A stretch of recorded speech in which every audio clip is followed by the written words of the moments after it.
de ting, jeg nok har det sværest med, det er, at jeg nok har lyst til Mille lidt mere, end hun har lyst til mig. Nu er jeg også en, der godt kan lide sex, så det hjælper ikke sådan helt vildt meget på det. Jeg er nok kommet til at åbne op for neden, før hele systemet egentlig var klar. Det kan godt være, at jeg er våd, men jeg er ikke helt ophidset, jeg er ikke helt opstemt. Bliv fluen på væggen i parterapirummet og mød nogle par, der har så stor vilje til kærlighed, at de deler deres allerinderste med hinanden og med dig. Mit navn er Anne-Marie Meinicke. Jeg er psykoterapeut med speciale i kærlighed og seksualitet, og guider parerne på vej mod mere nærhed, dybde og gnist.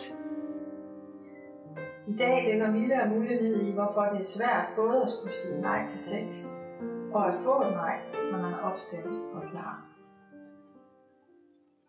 Det, der kan være svært for mig i det rum, det er alle de tanker, der kommer ind i mit hoved.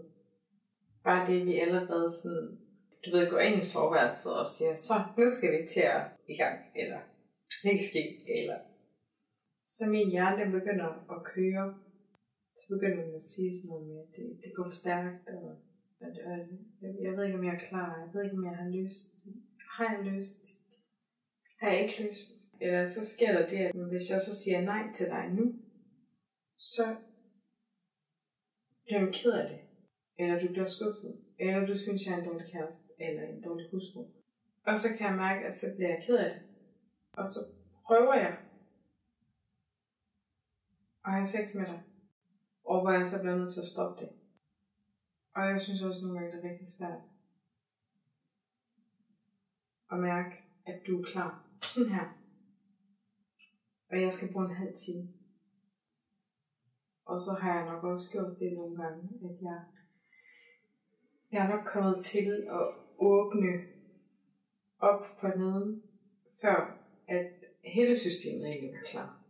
Det kan godt være, at jeg er våd, men jeg er ikke helt ophidset, jeg er ikke helt opstemt. Og så kommer de der gamle tanker fra min eks for eksempel, der sådan siger, du er ikke god nok, fordi du ikke giver mig sex. Nogle gange så kører min mor og min far også mit hoved, og min ekskæreste og mig kører mit hoved, og der er mig kører mit hoved, og det er bare 1000 milliarder af følelser, der sker i mig. Men når jeg så er fuldstændig opstemt og er klar, så ved du jo også godt, at så er jeg klar. Og så sker der ikke noget i mit hoved. Så er jeg sammen med dig. Og så er det jo bare helt fantastisk.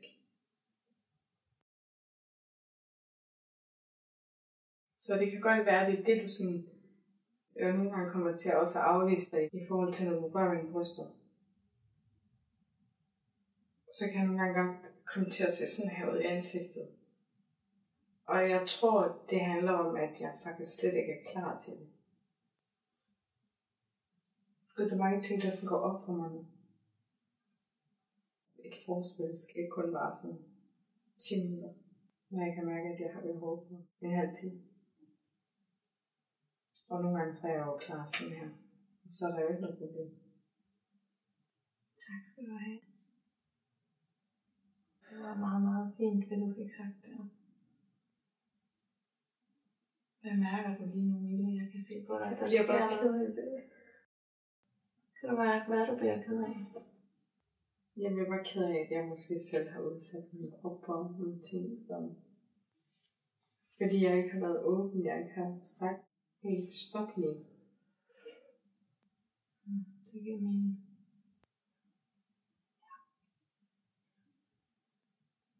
Så det er godt at få øje på det, som det første. Så bare tillader dig at mærke alt det, du mærker. Og det samme over i den anden stol. Det er alle sammen velkommen. Det må gerne være her. En af de ting, jeg nok har det sværest med, er, at jeg nok har lyst til Mille lidt mere, end hun har lyst til mig. Det kan jo godt gøre det lidt svært. Nu er jeg også en, der godt kan lide sex, så det hjælper ikke sådan helt vildt meget på det.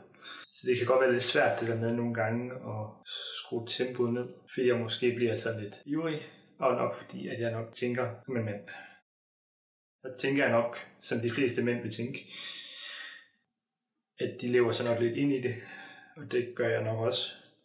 Og så kan jeg jo godt lide det, jeg ser, så det kan man jo sige, at så vil man nok også blive lidt opstemt af det. Og så tror jeg, at min hjerne der begynder at tænke lidt for hurtigt, sådan at jeg kommer til at overskride fartgrænsen i Milles hoved. Jeg kører måske med 120 km i timen, og hun kører måske med 50. Så det jeg også synes, der er svært ved det, det er jo lige så meget at sætte hastigheden ned. Jeg kan godt se det fornuftige i det, når det så lykkes. Men jeg kan ikke skjule, at det er svært. Og så er det nok også, det der er svært, det er jo også at give dem plads til også at acceptere en nej. Det er selvfølgelig noget, man kan lære at blive bedre til. Jeg tror bare lige det øjeblikket, der er det sværeste. Så vil du måske uddybe lidt, hvad det svære er ved et nej? Der kan være flere ting, der er svært ved det. Jeg tror, det er skuffelsen. Altså en skuffelse, der kommer ind i mig selv, som selvfølgelig hurtigt går over igen. Fordi vi er jo voksne mennesker. Altså, det er jo ikke alt, man gør, som man synes går i ens retning, men man er også nødt til at lytte. Lytte til, hvad Mille hun også gerne vil.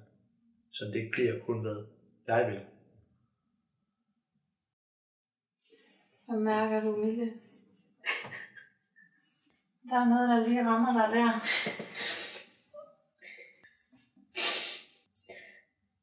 Det er bare, at mine fornemmelser var jo ikke forkert i forhold til, at jeg skuffer ham. Jeg troede bare, det er det med, at vi får sat ord på det sammen nu. Ja, hvad gør det for dig? Udover at du er ked af det selvfølgelig, men er der noget andet også? Det er rart at få snakket om. Det er rart også at vide, hvad Mulle han føler.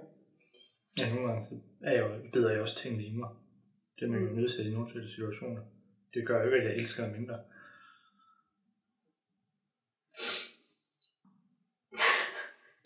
Altså, det hedder jo, man siger ja til hinanden i kirken, til modgang og medgang. Hvad gør det ved dig at høre det, som Mulle siger? Det er bare rigtig dejligt.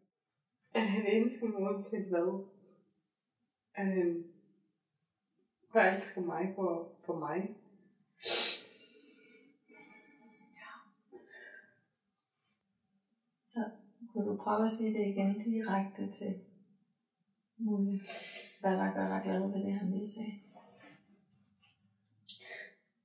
Det gør mig glad, at du elsker mig uanset hvad. Og det er jo også kærlighed, jeg mærker.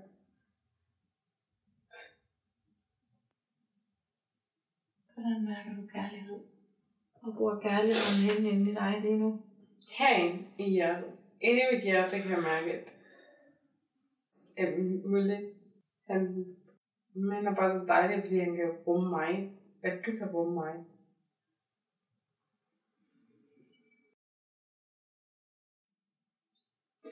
Og må jeg lige spørge, Mille, hvad betyder det for, hvor godt du kan rumme dig selv, at du mærker, at Mulle rummer dig? Bliver det nemmere at rumme dig selv? Ja, det gør det. Og det går op for mig nu, at det er jo fordi, jeg måske faktisk har været så god til at rumme mig selv i de her situationer. Jeg er nok bare så bange for at skubbe dig. Også fordi jeg kan se i dine øjne, når du så siger, men det er okay. Så du faktisk synes, det ikke helt er okay. Og det er det, jeg kan mærke. Så Mille, kan det give mening for dig, at Mulle han faktisk vælger med sin vilje at give dig det, du har behov for, selvom det er svært for ham? At han kan vælge at give dig den kærlighedsgave. At sige, at det er okay, selvom hans krop måske ikke er enig. Ja, okay. Ligesom du jo faktisk også, kan jeg høre, Mille kan finde på.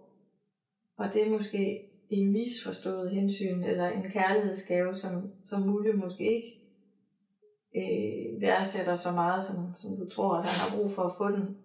Og du kan finde på at sige ja til sex på tidspunkter, hvor du faktisk ikke er klar til det. Det hører jeg også som, at du prøver at give ham en kærlighedsgave, og så kan du samtidig mærke, at du faktisk er grænseoverskridende over for dig selv.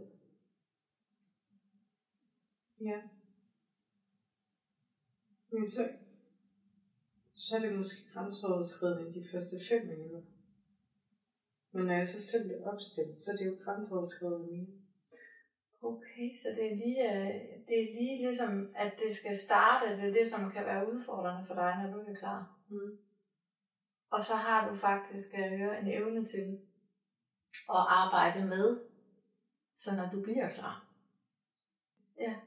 Så det jeg hører, det er, at med din vilje kan du faktisk påvirke din krop lidt, ved at du giver dig hen og siger, okay, jeg føler mig ikke 100% opstemt lige nu, men det er egentlig okay alligevel at tage imod Mulle. Og når I så har været i gang i 5 minutter, så kan du pludselig mærke, at nu har du lyst. Ja. Det er bare en rigtig frustrerende rutsjebanetur inden.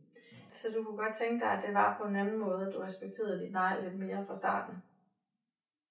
Ja, eller at man kunne arbejde til et ja, hvis det giver mening. Ja, det giver mening. At man kan sådan arbejde sig frem til et ja. Ja. Så har jeg altså lige et spørgsmål. Jeg bliver nok lidt bange for, at når tanker med min mor og min far og sådan noget dukker op igen, om at jeg ikke er en god kæreste, fordi det har jeg fået at vide igennem 4 år, og jeg har hørt på det, da jeg var barn, og hver gang de skændtes. Og det, altså, skal jeg så lidt sige til min negative tanke, at kan jeg lige i gang med noget andet, eller hvad? Jeg synes, det lyder som en fantastisk god idé. Jeg prøver nogle gange at sige til den, hey, jeg har ikke tid til det her lige nu, jeg er lige i gang med noget andet, men det er som om så hopper den lige væk, men så kommer den 2 sekunder efter. Altså banker den lidt på igen? Ja. Den står til rådighed inde i dit hoved, den tanke, kan jeg høre, for det er en gammel tanke. Det er sådan en genbrugstanke, at hvis jeg ikke er til rådighed seksuelt for min mand, så er jeg en dårlig kæreste. Ja. Ja. Og jeg er jo nok lidt bange for den tanke. Ja, det kan jeg høre. Så man kan sige, det er ligesom et helt nyt felt at tage fat på, hvordan vores tanker kan køre rundt med os, og hvordan angsten for, at tænk nu, hvis tanken kommer, kan komme til at forstærke tanken, eller i hvert fald kan fylde endnu mere end selve tanken. Så jeg skal måske bare lade den være. Det jeg vil sige til dig bare lige nu her, det er, at du kan være stensikker på, at den kommer igen. Ja, det er jeg også sikker på. Så hvis du kan tænke eller vide med dig selv, det er en af de der tanker, som kommer jævnligt tilbage ind i mit hoved, indtil videre. Ja. Og når den så kommer, så tænk, nå, der var den. I stedet for at tænke, nej, hvad nu hvis den kommer? Så vid med dig selv, den kommer stensikkert. Ja. Og du ved også, at erfaringen, den går også væk igen. Ja. Og du ved med dit intellekt, at den har intet med dig og Mulle at gøre. Nej. Den har noget med din opvækst og noget med din ekskæreste at gøre. Ja. Og der får du så lige pastet Mulle ind, så han passer ind i fortællingen. Men hvis du kan vide med dig selv, der kommer en af de der genbrugstanker, som ikke har noget med nutiden at gøre, og jeg vidste, den kom, og der kom den. Men det er jo ikke noget, jeg skal tage alvorligt. Så kan den sandsynligvis ikke gøre dig noget, så fordufter den hurtigt igen. Ja, det giver god mening. Altså, når jeg tænker det på den måde, så kan jeg godt mærke, at den er mere let nu. Okay. Hvordan mærker du det? Det mærkes mere som sådan en, det er som en sky, der bare sådan forsvinder, og så kommer den lidt igen, og men så forsvinder den igen, og man kan gøre sådan her pust på den og se. Jeg synes, det er en dejlig beskrivelse, fordi altså, det der med tanker, de er jo ikke rigtig lavet af noget, vel? Altså, hvis jeg nu spørger dig, hvor var tanken, før du tænkte den? Men der var den nede i min mave, tror jeg. Det er der, følelsen kom fra. Ja, så det kan være, at tanken er der ikke, så kommer der en følelse, hvor der hænger en tanke med, eller vi ved ikke, hvad der kommer først, om det er følelsen eller tanken. Ja, men de har det med at følges ad. Og så føles tanken rigtig vigtig at blive ved med at, ligesom at tygge på, når man først har mærket den nede i maven. Men når tanken så forsvinder igen, og mavefornemmelsen, hvor er den så? Så er den jo væk. Ja. Så er den jo blevet til det, den var fra starten. Altså, nemlig ingenting, der er solidt.